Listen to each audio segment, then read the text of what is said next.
নমস্কার, আমার রাউস স্পিচ এই অর্থ সংক্রান্ত ইউটিউব চ্যানেলে ব্র্যান্ড নিউ ভিডিওতে সবাইকে স্বাগত। আমি একজন ইনভেস্টমেন্ট প্ল্যানার এবং এক্স ব্যাংক অফিসার। যখন মোবাইলে মেসেজ আসে যে আমাদের মান্থলি পেনশন বা স্যালারি বেতন ব্যাংক অ্যাকাউন্টে জমা পড়েছে, তখন কিন্তু মন খুশিতে ভরে যায়। কিন্তু মাসের মোটামুটি 20 দিন পার হলেই দেখা যায় যে আমাদের ব্যাংক অ্যাকাউন্টে স্যালারিতে যে টাকাটা পেয়েছিলাম তার পুরোটাই প্রায় খরচা হয়ে গেছে। কারণ মাসের বিভিন্ন সাংসারিক খরচা এবং মেডিসিনের খরচা, টুকটাক খরচা, ডেলি খরচা লেগেই আছে।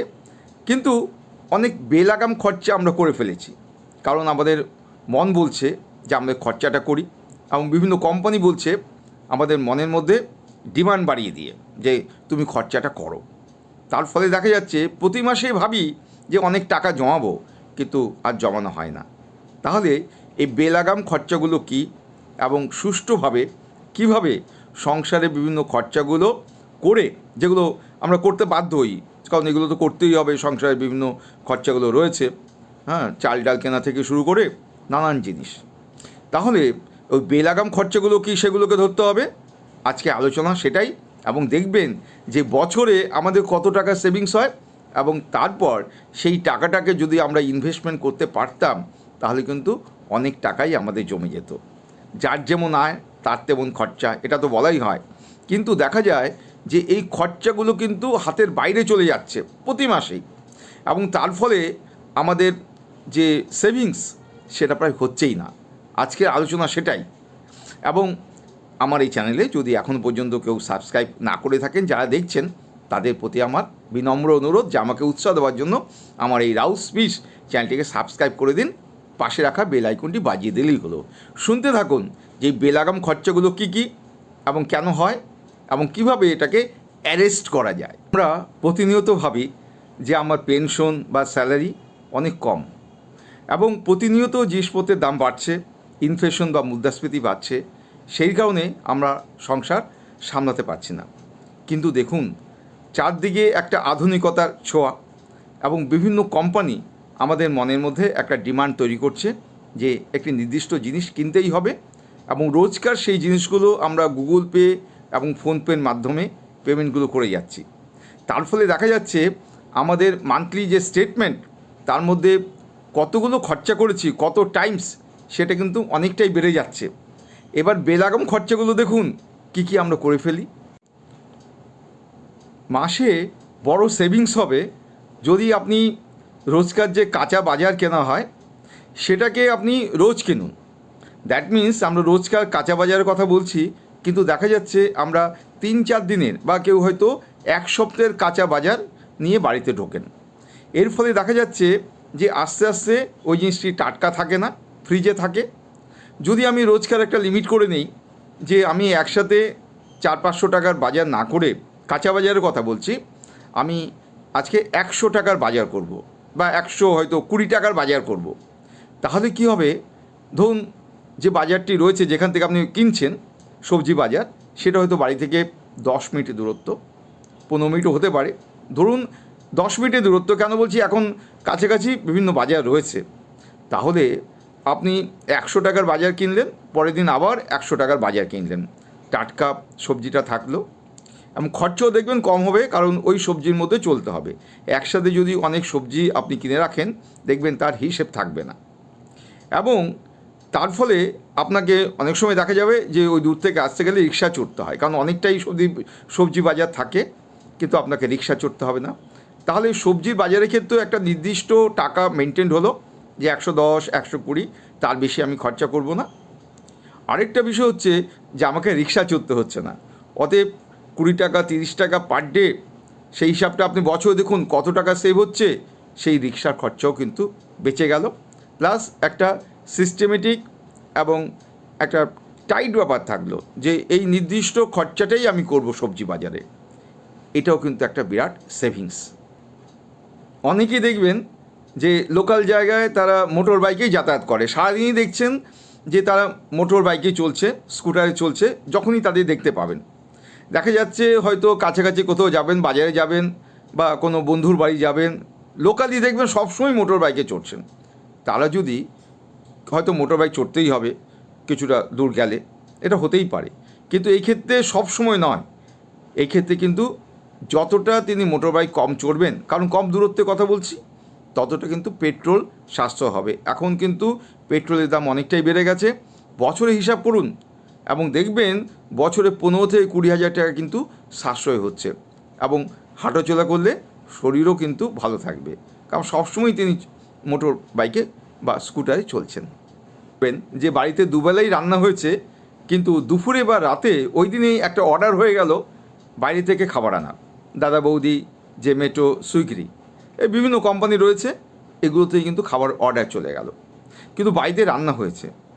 মাঝে মাঝে হয়তো অনেকেই রেস্টুরেন্টে যান। আজকাল আধুনিকতার পরশে যেটা হয়েছে সোশ্যাল প্রেস্টিজ, যে আমরা রেস্টুরেন্টে যাই, ভালো ভালো রেস্টুরেন্টে যাই, সেটা তো লেগেই আছে। কিন্তু বাড়িতেও দেখবেন যে বিভিন্ন জায়গায় অর্ডার দেওয়া হয়, এবং এগুলো ম্যাক্সিমামই হচ্ছে ফ্রোজেন খাবার, সুস্বাদু খাবার।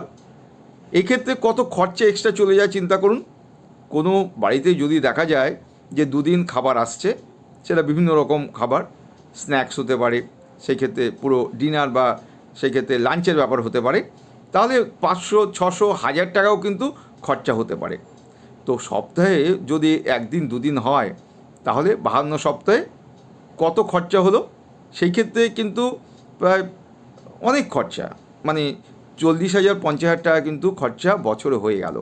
অতএব এটা কিন্তু একটা বেলাগাম খরচা। এই খরচার হ্রাসও কিন্তু ধরতে হবে। অনেকেই দেখবেন শারীরিক অসুস্থতা না থাকলেও অল্প দূরত্বে তারা রিক্সা চড়েন, তারা অল্প দূরত্বে তারা অটো চড়েন, এবং দেখা যাচ্ছে যে তারা মোটামুটি 20-30 কিলোমিটারের দূরত্বে ট্রেন পাওয়া যেতে পারে। সেই ট্রেনে না চড়ে কিংবা বাসে না চড়ে তারা কিন্তু উবের ভাড়া করেন। এটা কিন্তু আমার মনে হয় যে এক্সট্রা, এটা কিন্তু একটা ব্যয়। অনেক সময় হয়তো দেখা গেল যে ইমার্জেন্সি রয়েছে, তাড়াতাড়ি পৌঁছতে হবে, হ্যাঁ, সময় কম, তাহলে তো উবের ভাড়া করতেই হবে, সেটা অন্য কারণ। কিন্তু অনেক সময় কিন্তু এটা একটা, ওই বললাম যে একটা ইমোশনাল ব্যাপার এবং সোশ্যাল প্রেস্টিজ, যে আমি উবেরে যাতায়াত করি, এটা কিন্তু আপনি সমাজে এখন খুব বেশি দেখতে পাবেন। আজকাল দেখা যাচ্ছে যে অনেকেই কিন্তু ব্র্যান্ডেড যে গিফট আছে, উপহার সামগ্রী, সেগুলো কিনতে চান। বিভিন্ন ধরুন অ্যানিভার্সারি বা বার্থডে, জন্মদিনগুলোতে তারা এইভাবে উপহার দেন, এবং সবসময় তারা কিন্তু ব্র্যান্ডেড গিফট দিয়ে থাকেন এবং ব্র্যান্ডেড বিভিন্ন জিনিস কেনাকাটা করেন। আরেকটি বিষয় দেখতে পাচ্ছি যে তারা অনেকেই এখন কিন্তু বড় দোকান থেকে কেনাকাটা করেন। পুজোর সময় অনেক সময় আগে দেখা যেত যে বড় দোকানে ভিড় হতো, এখন দেখা যায় যে তারা বড় দোকান থেকে কিনছেন, কারণ এটা একটা সোশ্যাল প্রেস্টিজ, যে আমি সবসময় বড় দোকান থেকে কেনাকাটা করি।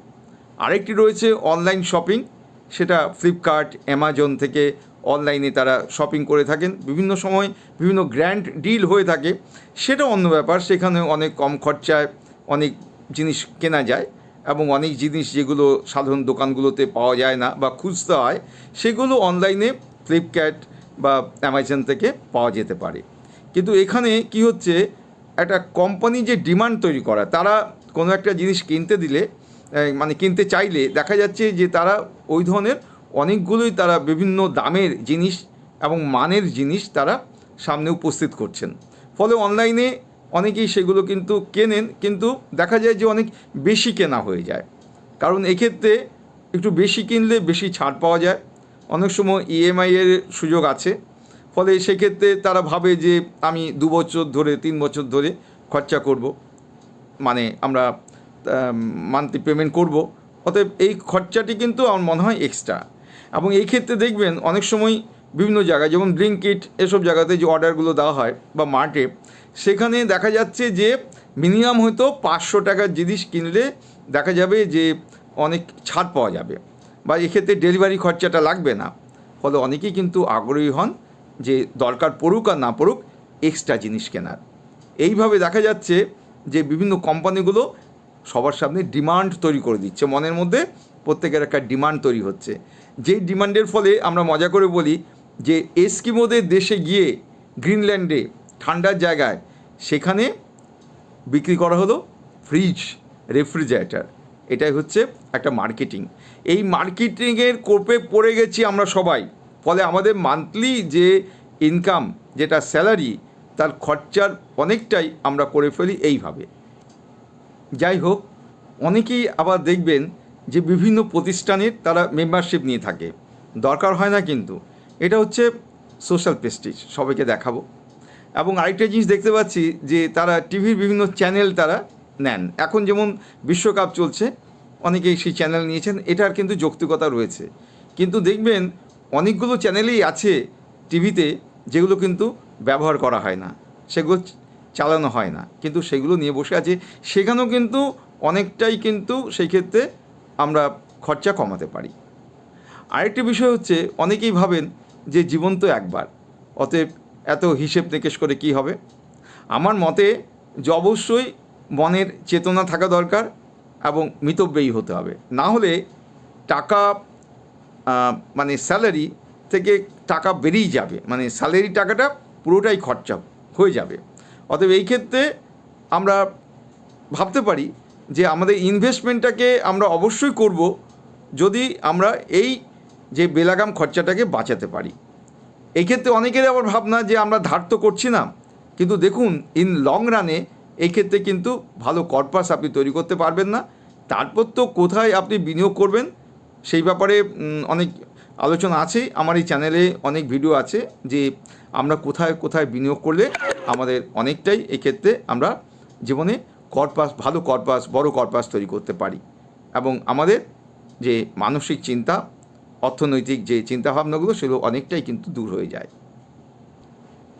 যাই হোক, আজকের আলোচনা থেকে বোঝা গেল যে কিভাবে আমরা সেভিংস করতে পারি, এবং যে আলোচনাটা হলো যদি প্রত্যেকটি হিসেব আপনি করেন যে কত টাকা সেভ হলো, দেখবেন 1,00,000 টাকার ওপর কিন্তু সেভ হয়ে যায় ইয়ারলি, আরও বেশি হতে পারে। অতএব আমরা আমাদের জীবনে আসুন এইভাবেই আমরা বিভিন্ন খরচাগুলোকে ক্লাসিফাই করি এবং এই বেলাগাম খরচাগুলোকে কমিয়ে দিই। আরেকটা বিষয় হচ্ছে যে আগে সবসময় কিন্তু করতে হবে সেভিংস, এটাই কিন্তু জেনারেল রুল, তারপর হচ্ছে খরচা। এখন আগে সেভিংস করবেন কি করে, এর অর্থ হচ্ছে এই ব্যাপারে আমার অনেকগুলো ভিডিও রয়েছে যে আগে আপনার যে ডিডাকশনগুলো, স্ট্যাচুটরি ডিডাকশন, সেগুলো আপনি করিয়ে নিন। যেমন এলআইসি পেমেন্ট রয়েছে, বিভিন্ন জায়গায় ইনভেস্টমেন্টের জায়গাটাও কিন্তু একটা স্ট্যাচুটরি বলে মনে করতে হবে, সেই খরচাগুলো আগে হয়ে যাক। তারপর যদি কম পড়ে থাকে তাহলে কিভাবে সেই টাকাটা জোগাড় করতে হবে সেটাও নিয়েও আমার অনেকগুলো ভিডিও আছে। যাই হোক, এই ব্যাপারে আপনি ব্যাংকের ওডি লিমিটটাকে ইউজ করতে পারেন। এই ভিডিওগুলো আমার এই চ্যানেল থেকে আপনারা ইচ্ছে করলে দেখে নিতে পারেন। আজকের ভিডিওটি কেমন লাগলো আপনারা কমেন্ট করে আমার এই ভিডিওর কমেন্ট সেকশনে কমেন্ট করে জানান, এবং আমার এই চ্যানেলে এখনও পর্যন্ত যদি কেউ সাবস্ক্রাইব না করে থাকেন তাদের প্রতি আমার একান্ত অনুরোধ যে আমার এই চ্যানেলটিকে আমাকে উৎসাহ দেওয়ার জন্য সাবস্ক্রাইব করে দিন, পাশে রাখা বেল আইকনটি বাজিয়ে দিলেই হলো। আমি 2-1 দিনের মধ্যেই আরেকটি অর্থ সংক্রান্ত ভিডিও নিয়ে আপনাদের কাছে উপস্থিত হব। আপনারা ভালো থাকুন, সুস্থ থাকুন।